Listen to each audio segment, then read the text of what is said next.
Well, good morning. My name is Lewis McIntyre. I'm with the Charles County Arts Alliance, also a member of the local chapter of the Maryland Writers Association. And this is part of a program by the Arts Alliance to interview local authors about their books. And our guest this afternoon is John Rutherford. Good afternoon, John. Hi, Lou. How you doing? Doing good. You want to tell me a little bit about yourself? Okay. Well, I'm originally from Pennsylvania. Along the way, I've lived in a number of states, but I've been here in Charles County for about 40 years now. I'm retired military. I've served both about 4 years in the Army, 17 in the Air Force. In the Army, I was a helicopter pilot, had a tour in Vietnam flying AH-1 Cobras. Then after that, I finished my undergraduate degree, joined the Air Force, went through flight school, and flew C-141s for a couple of years. And then back in 1976, I was selected to go to the Navy test pilot school down at Patuxent River, which I did. And then from there out to Edwards Air Force Base and did flight tests out there in both helicopters and fixed wing. And then finally, Andrews Air Force Base was my last assignment, and that's what located me here in Charles County.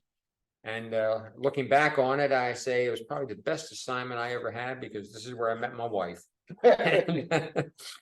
Sounds good. Yeah. So it sounds like your career did not lead you immediately into writing. No, after I retired, I went and got a job with a technical support contractor working in the Pentagon for a while. And then at the same time was helping Mary Lou manage a beauty salon that she had started shortly before we got married. A space adjacent to us became available. We wanted to expand the salon into a day spa. It looked like a whole bunch of work. And I left my job at the Pentagon and went to work there full time. And so I wound up, I can say, looking back on my career, I was military, I was a defense contractor, and I was a business owner. But as far as the writing is concerned, I've always liked getting my words down on paper, getting my thoughts on paper.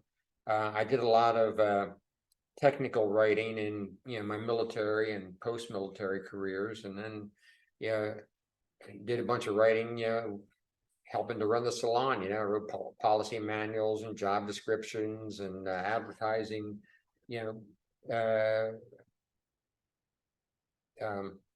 verbiage.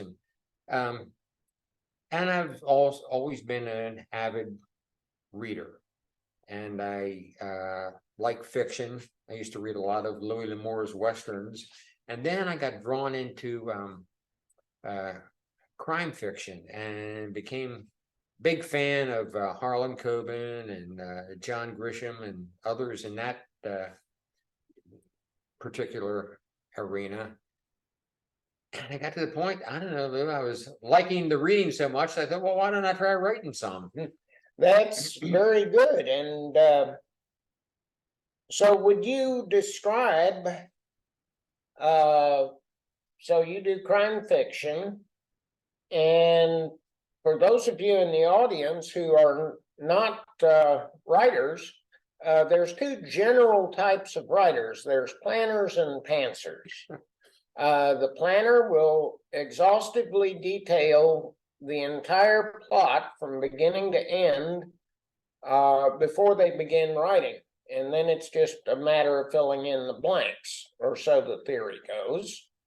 And the others are pantsers who write by the seat of their pants, and they have a general idea where the story goes, but they have no more idea than the reader does how they're going to get there until they've written it down. So, John, which would you describe yourself? More of a pantser. I like giving myself, well, what happens is and they just the ideas just kind of come to you. A thought will come to me, and I thought, oh, you could develop a story about this. And what I've done is I write the beginning, think about it, and write the end, and then just so okay, well, in order to get there, we're going to have to do some things, and I don't go into a lot of detail plotting it out. I will, come up with scenes in my mind that say, okay, I could see them in that, and then you develop the scenes and then start interconnecting them, and before long, you've gotten a narrative that flows and works. But, Yeah. Karen and I do much the same thing, and we actually call our writing taking dictation from our characters. Yes, that's a good way of putting it. Yes. Absolutely. So, how many books have you written? Well, I've really only written one, self-published it a couple of years ago. I'm working on a second right now, which I hope to have published in the spring of next year. And a lot of people, the book that I wrote is called The Corn Bandits, and a lot of people have asked me, is this one that I'm working on a sequel to it? And it's not the sequel, but I've got a third book in mind, and which is going to be the sequel. And actually, I've even penned the first, few pages of it. So but right now, I guess you could say I'm really the author of just one book. So why don't you tell us about that book? Well, this is the book. It's called The Corn Bandits. And I think the best thing to do, just to give you a general overview of what the book is about, is if I could read the back page, if I may. It there's justice denied. After spending nearly 25 years on death row, Tommy Cleaves was finally executed for the murder of Kathleen Spencer. Justice denied. Mitch Armstrong, a private investigator and former police detective, is one of the witnesses to the execution. For most of his life, Mitch has struggled with a secret demon. He was 12 years old and hiding in the shadows at the scene of the crime on the night Kathleen was killed. He knows something that nobody else knows or would want to believe. Now it's too late, and there's nothing that anyone can do. Justice is lost forever. Or is it? Justice restored. An unlikely source provides some blockbuster information to Mitch that causes him to reconnect with a long-lost friend from his youth. The two of them, along with Mitch's wife, set out on a dangerous journey to uncover the hidden truth about Kathleen's murder. At the same time, the aging patriarch of a powerful crime family is directing the plan to stop Mitch cold, stone cold. So that's kind of where we go. We have justice delayed, justice denied, and justice restored. And I have read your book, and it is a very, very, very good book. And you've already outlined your future plans. So tell us what kind of advice you'd give to other writers.